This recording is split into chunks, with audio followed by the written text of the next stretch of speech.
Chers compatriotes, frères et sœurs, congolais et congolaises partout où vous êtes dans le monde, bonjour. Moi c'est Gapongo Bonfils sur le micro de BMCTV. Aujourd'hui, je vous ai amené un rechercheur, un écrivain.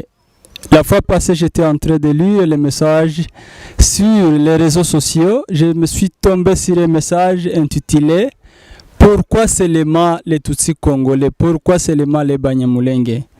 J'ai décidé de faire la descente sur terrain pour avoir celui qui a rédigé ce message, afin qu'il puisse nous écrire sur le contenu de ce message. Aujourd'hui, je vais lui donner l'état, il va s'introduire et puis nous allons continuer avec notre débat. Soyez attentifs et suivez le contenu de ce message. Bonjour chef. Bonjour. Vous pouvez vous introduire auprès de notre auditeurs. Je m'appelle Mouvoura Lik, je suis congolais de tribu Banyamulenge, originaire du Tomboué. Je pense que ça suffit. Voilà, je pense que vous venez d'entendre la présentation de notre invité. Franchement, nous sommes à l'étranger de notre pays, mais souvent nous pensons sur notre pays, la RDC, et nous avons une passion sur notre pays. C'est pourquoi nous avons décidé de faire ce débat avec cet homme fort, un écrivain, un rechercheur.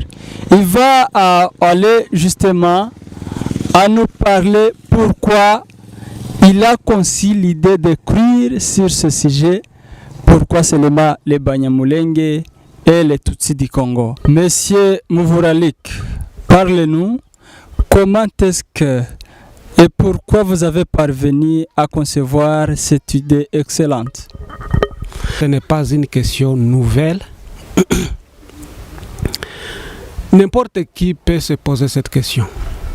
Pourquoi seulement les Tutsis du Congo, pourquoi seulement les Banyamulenge sont discriminés? Bon, quand j'étais petit, c'était normal, on ne fait pas beaucoup d'analyses. Mais quand je suis devenu grand, quand j'ai étudié la géographie du Congo, j'ai su qu'il y a d'autres communautés frontalières qui vivent à la frontière et qui vivent de part et d'autre de la frontière. Par exemple, il y a les Kalunda qui vivent soit en Zambie, ils sont zambiens, et ils vivent au Katanga, ils sont congolais, mais ils ne sont pas discriminés. Et que ce soit en Zambie, que ce soit de l'autre côté de la frontière, ils ne sont pas discriminés. Alors je me suis demandé, pourquoi seulement les Banyamulenge? Pourquoi seulement les Tutsis, qui sont aussi une population qui vit à la frontière et qui vit de part et d'autre de la frontière, mais ici, du côté du Congo, ils sont discriminés, ils sont toujours taxés d'être des Rwandais, d'être des étrangers. Pourquoi? C'est une question que je devrais aussi te poser comme journaliste parce que vous êtes expérimenté, vous serez peut-être plus informé que moi. Mais la question c'est ça. La question c'est ça. Pourquoi et seulement? Il y a une vingtaine de tribus ou ethnies qui vivent de part et d'autre de la frontière. Mais pourquoi seulement les Banyamulenge? C'est une question, même un étranger qui arrive au Congo peut se poser cette question. N'importe qui peut se poser cette question. Voilà. C'est une question évidente que n'importe qui peut se poser. Merci beaucoup pour les explications. Si j'ouvre mon œil scientifique, votre sujet est intitulé « Pourquoi seulement les Banyamulenge et les Tutsis du Congo ?» Y a-t-il peut-être la différence entre les Banyamulenge et les Tutsis du Congo? Pas beaucoup de différence. Peut-être que vous avez étudié la mathématique, un ensemble qui est inclus dans un autre ensemble. Les Tutsis, c'est un grand ensemble. C'est un groupe très complexe qui englobe beaucoup de tribus, beaucoup d'ethnies et éparpillées dans beaucoup de pays. Mais les Banyamulenge, c'est une communauté du Congo, mais qui est inclue dans cet grand ensemble ethnique. Merci. Tu peux nous parler alors quelle est l'origine des Banyamulenge ou soit l'origine des Tutsis congolais qui sont discriminés comme vous l'avez dit? Les origines sont multiples selon beaucoup d'écrivains. Si vous avez lu les livres du fait Mutambo Jondwe, et selon la tradition, notre tradition orale, il y a beaucoup d'écrivains qui ont écrit sur les origines de Banyamulenge. Les Banyamulenge seraient originaires du Rwanda, du Burundi, de Tanzanie, et il y a une autre faction dans les Banyamulenge qui sont d'origine, qui prennent leur origine dans les tribus voisines de Banyamulenge, là au Congo. Mais la grande majorité est venue du Burundi, du Rwanda et une minorité de la Tanzanie, mais quand ils sont arrivés au Congo, ils ont vécu ensemble pendant longtemps, ils ont développé une culture et une langue un peu propre à eux, et c'est pourquoi ils se sont identifiés comme une tribu différente des Burundais, différente des Rwandais, différente des Tanzaniens, mais une tribu appelée Banyamulenge. Voilà, merci beaucoup. Dans l'histoire qu'on avait appris, c'est dit que la RDC c'est un pays très grand qui a plus de 460 de tribus, mais uniquement les Banyamulenge ou les Tutsis du Congo, ce sont eux qui sont plus discriminés. Je pense qu'avant de rédiger votre message, vous avez fait des recherches et vous avez plus de données sur ce point. Selon vous, pourquoi les Banyamulenge, ce sont eux qui sont discriminés alors qu'il y a beaucoup de tribus? En fait, selon les recherches que j'ai faites, la cause est politique, et plus politique que tribale.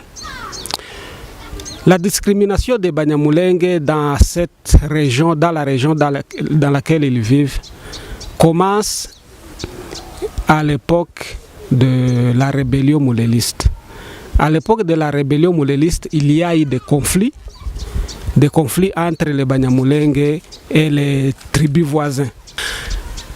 Après les conflits, après l'échec de cette rébellion Simba communément appelée mouléliste, il y a des Babembe. Donc, si je reviens un peu en arrière, la rébellion, donc le mouvement de la rébellion mouléliste était principalement soutenu par les Babembe et les Bafulero. Mais les Banyamulenge ne se sont pas beaucoup impliqués dans cette rébellion. Alors il y a eu conflit entre ces autres tribus et les Banyamulenge. Quand la rébellion mouléliste a pris fin, il y a eu une sorte de rancune.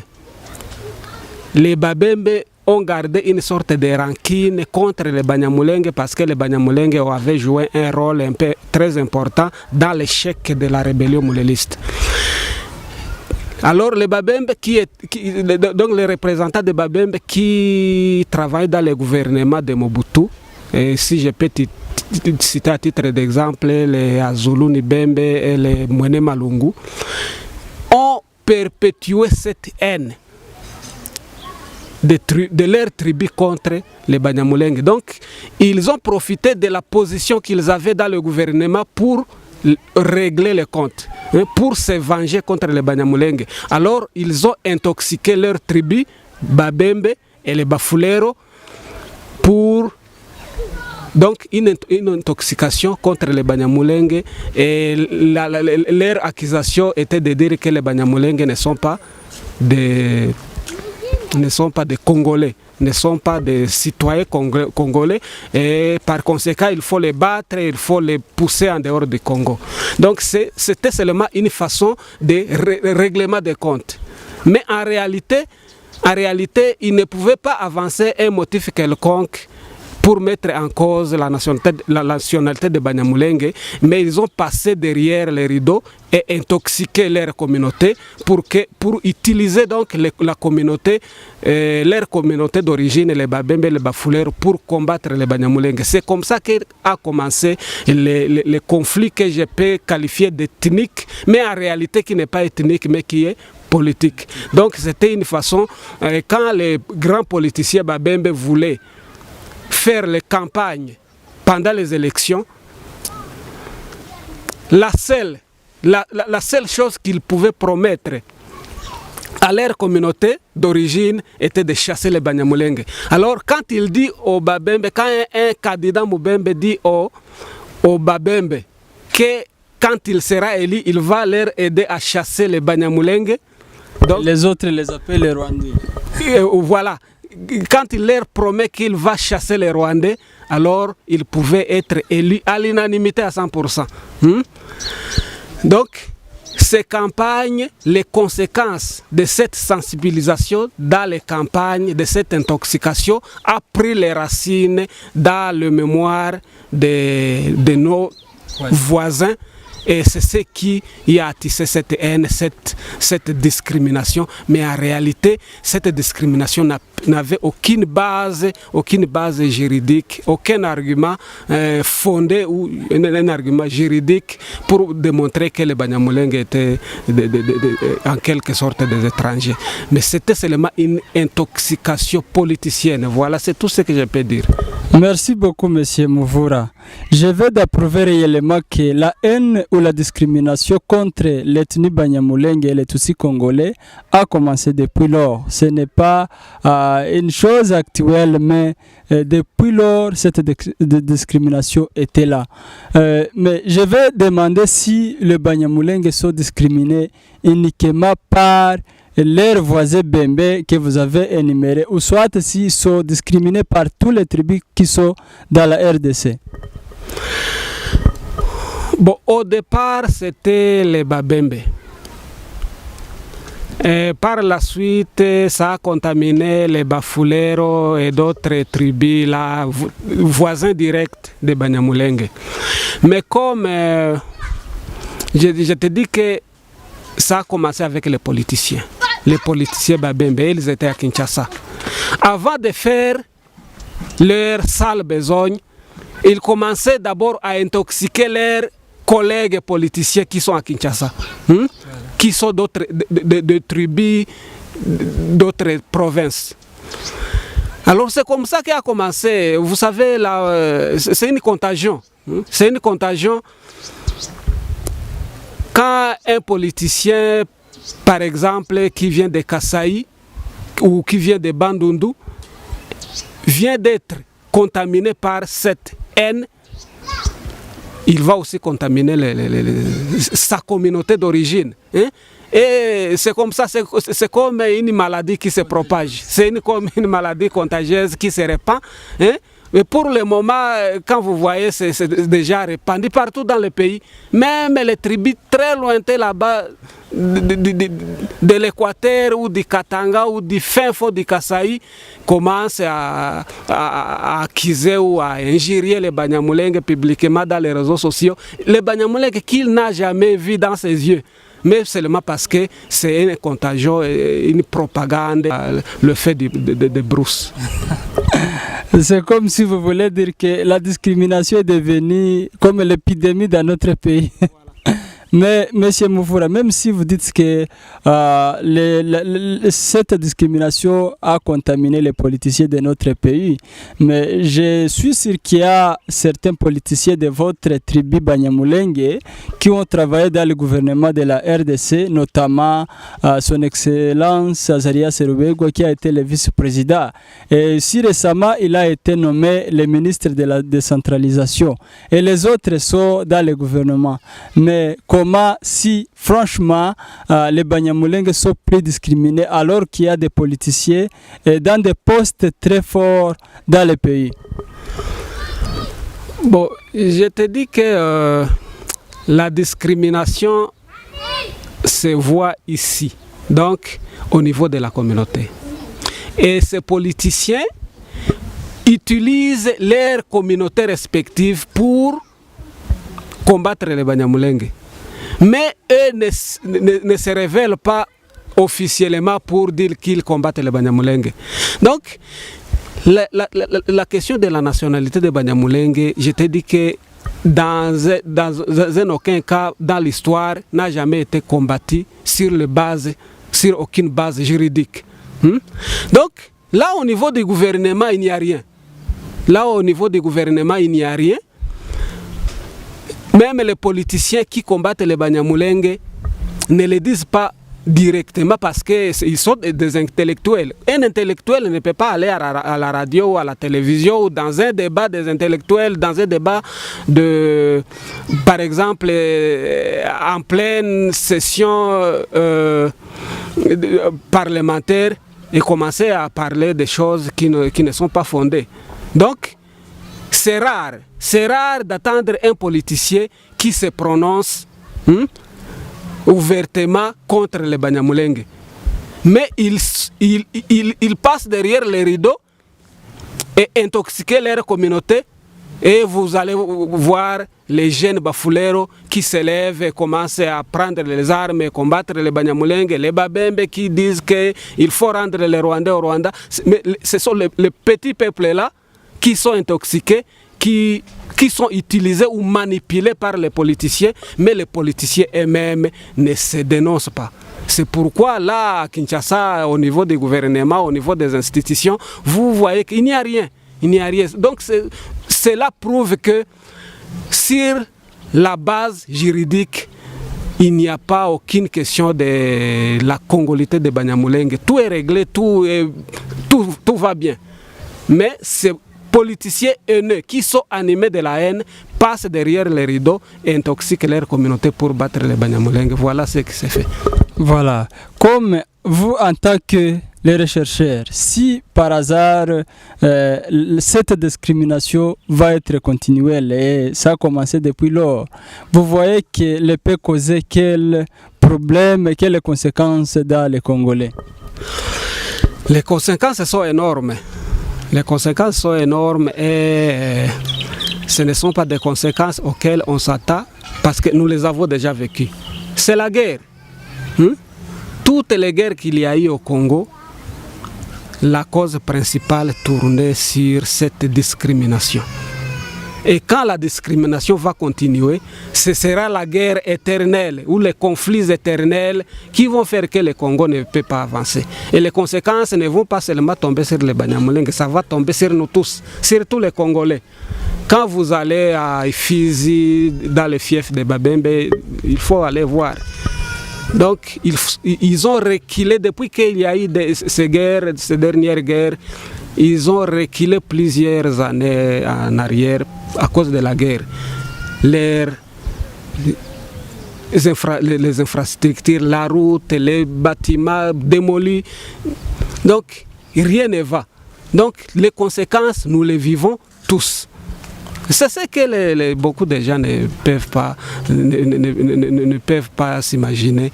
Donc ceux qui provoquent ces guerres pensent qu'ils peuvent combattre les Banyamulenge dans un laps de temps, dans une année, les chasser du Congo et rester seuls au Congo en train de libre. Mais ce n'est pas ce qui peut se faire. Je te dis que les conflits contre les Banyamulenge ont commencé avec la rébellion mouléliste. Je peux dire que la guerre contre les Banyamulenge, c'est une guerre de plus de 50 ans. Ça va maintenant faire 60 ans, plus d'un demi-siècle. Et ce n'est pas quelque chose qui peut se résoudre par une baguette magique, à moins que les Congolais changent les comportements, changent leur façon de voir les choses. Mais les conséquences sont énormes. Selon votre question, les conséquences sont énormes et ces conséquences tombent sur nous tous, et les Banyamulenge et les autres tribus. Comme vous venez de le dire, il y a peut-être parmi ces politiciens qui donnent des promesses dans leur communauté qu'ils vont chasser les Rwandais ou les Banyamulenge qui nomment les Rwandais. Il y a celui qui a essayé de les chasser et qui n'a pas arrivé à la réussite. Bon, la façon de les chasser, ils ne peuvent pas les chasser tout comme on peut chasser des poules ou des chèvres. En fait, chasser les Banyamulenge, je te dis qu'ils le font par le moyen de la manipulation. Ils manipulent le petit peuple. Ils soulèvent les jeunes, leurs jeunes, les jeunes de leur communauté. Ils les arment. Ils leur donnent des armes. Et il les envoie dans les villages de Banyamulenge pour les attaquer, pour que les Banyamulenge puissent fuir et aller au Burundi, au Rwanda et en Égypte, comme ils le disent. Et il y a ceux qui parviennent à dire que les Banyamulenge ne méritent même pas d'aller au Rwanda, il faut qu'ils aillent en Éthiopie ou en Égypte. Donc, ils ont essayé, ils ont tenté à plusieurs reprises pour en créer des milices. Si vous voyez, vous attendez parler de milices, Maïmaï tel, il y a beaucoup de factions de Maïmaï. Et tous ces Maïmaï sont créés dans un seul but de chasser les Banyamulenge. Et les Banyamulenge sont toujours combattus.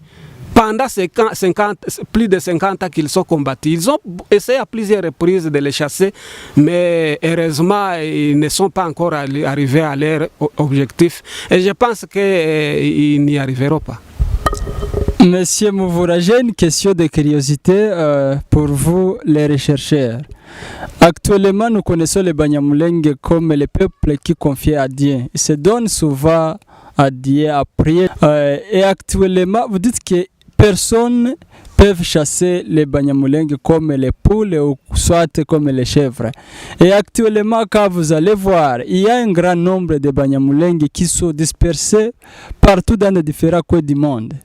Et quand nous voyons ça, il y a ceux qui nous disent que et même parlent que ce sont des promesses de Dieu, c'est pourquoi ils se trouvent dans des pays, ils arrivent à avoir beaucoup de chance, les autres étudient dans de grandes institutions, les autres arrivent de découvrir plusieurs choses qu'ils n'allaient pas voir s'ils pourraient rester dans leur milieu ou dans leur pays. Et les Congolais disent qu'ils ont arrivé à leur réussite. Votre ennemi, les Babembe, soit ceux qui sont contre vous, je dirais. Selon vous, vous voyez que l'effet de Banyamulenge de quitter leur pays, un grand nombre, dépend de quoi? Bon, ça dépend de cette insécurité récurrente. Ce n'est pas tout le monde qui peut résister à l'insécurité indéterminée. Donc, il y a certains qui, pour sauver leur vie, ils quittent le pays et se réfugient dans les camps de réfugiés, dans les pays voisins, au Burundi, au Rwanda, au Kenya et partout comme ça.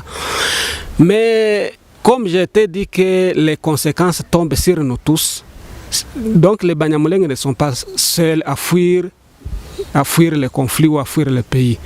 Il y a les Babembe en Tanzanie, beaucoup, les camps de Nyarugusu, c'est plein beaucoup de milliers de Babembe.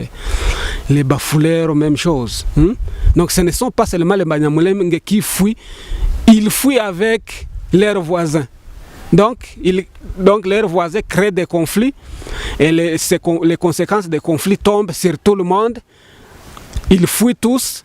Et donc, ce ne sont pas tous les Banyamulenge qui ont fui. Il y a une partie qui a fui et une partie qui est restée au pays. Et une partie de Babembe a fui et une partie est restée au pays. Donc, la situation est la même pour nous tous.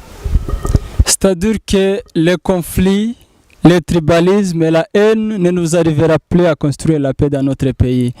Le message que tu peux donner aux Congolais, qu'est-ce qu'ils peuvent faire pour arriver à avoir la paix ou soit à vivre ensemble? Qu'est-ce qu'ils peuvent faire pour éviter cette discrimination? Les messages que tu peux donner par tous les Congolais qui sont dans le pays et ceux qui sont à l'extérieur du pays. En fait, les physiciens disent que les mêmes effets produisent les mêmes résultats. Partout au monde, si dans un pays il y a une mauvaise politique, donc les choses vont aller mal.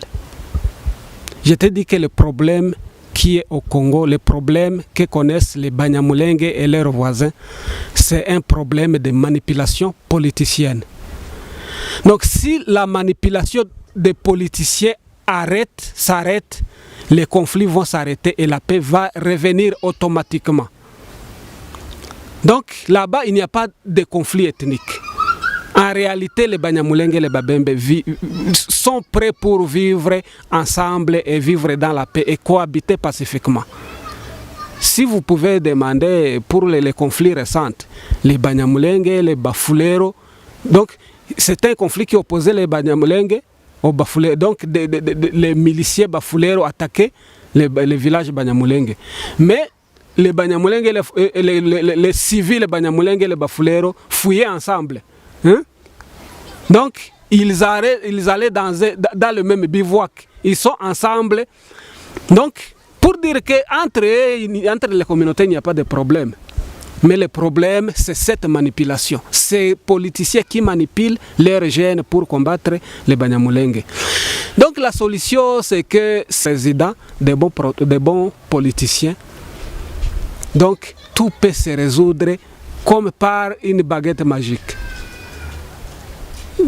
Espérons que le nouveau régime ou le nouveau gouvernement, le nouveau président avec son équipe pourra peut-être résoudre le problème. Mais la solution, on ne peut pas chercher la solution au niveau du terrain, au niveau des jeunes, aller sensibiliser les jeunes. Ce n'est pas nécessaire. Si la manipulation s'arrête, les jeunes aussi vont s'arrêter, ils vont cohabiter pacifiquement.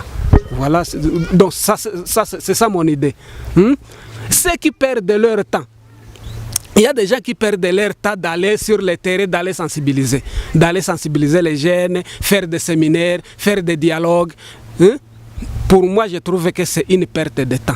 Il faut chercher les racines des choses, se trouvent à Kinshasa.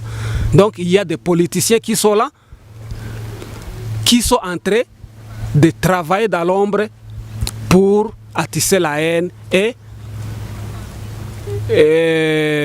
provoquer des conflits.